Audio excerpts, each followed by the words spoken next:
آمنا بالله ورسوله ونحن على ذلك من الشاهدين. غير ما نفتتح به خطبتنا هذه الصلاة على محمد وآل محمد.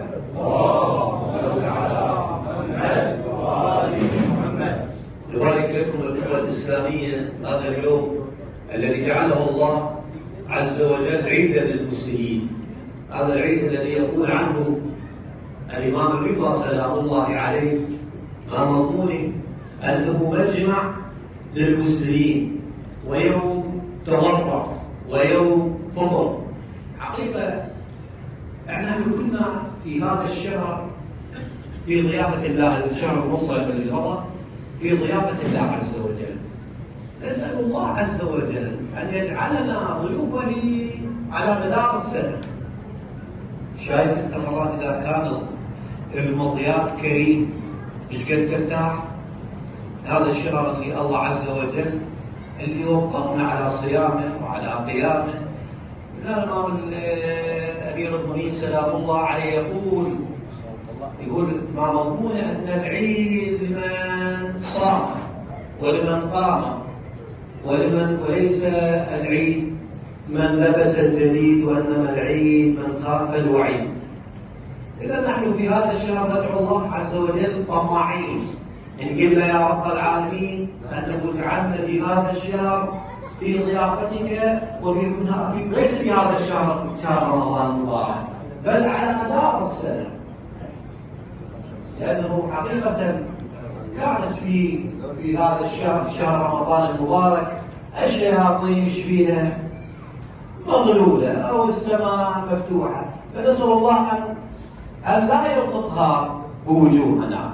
حقيقة أيضا أنه خذوا زينتكم عند كل مسجد، يعني الإنسان يتطير بالملابس والعطر في الصلاة وفي الأعياد، وأيضا بعد يتطهر بمحبة محمد وآل محمد صلى الله عليه وسلم.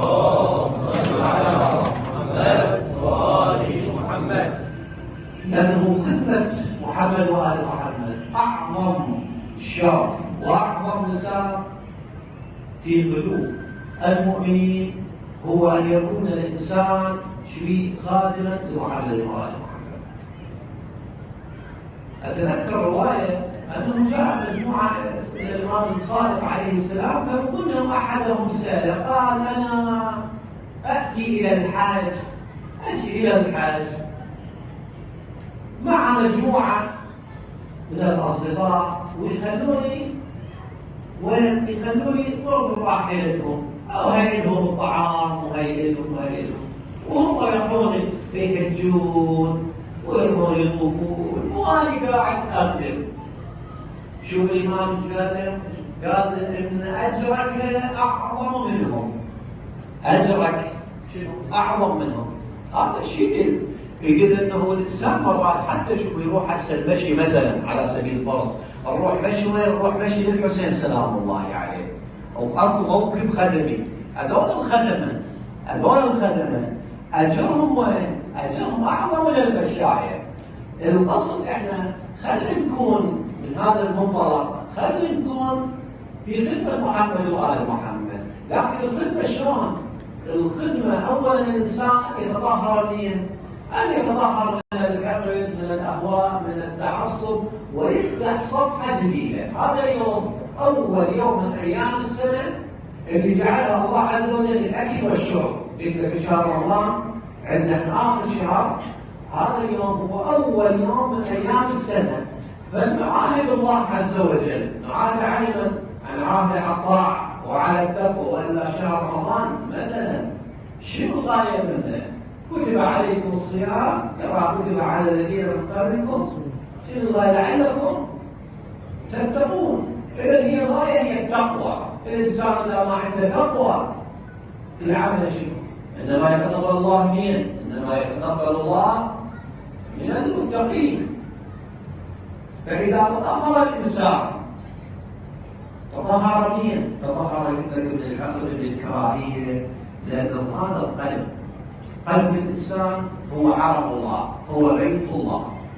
يعني مرات إذا واحد كلنا بالأمور العقلية، هاي هسه بيوتنا إذا واحد مثلا فتح يقول أغاني مستهجنة وضرائب ومشاكل بيها، المجتمع العقلائي يستهجنون هالشيء، يقولوا يا هذا مبشر وعين وفضحتنا وغزيتنا، صح لو لا؟ لكن الإنسان عندما يجعل هذا القلب قلب لحب الدنيا، قلب لتصفية حسابات، قلب الانتقام، شو يكون؟ يكون بالتالي قلب أسود، قلب ظلماني. هذا القلب الظلماني راح لا هو ولا أهل بيته ينظرونه النظرة الإلهية، مو النظرة العامة، ولا النظرة العامة الله يرزق الزين والمزين، صح ولا لا؟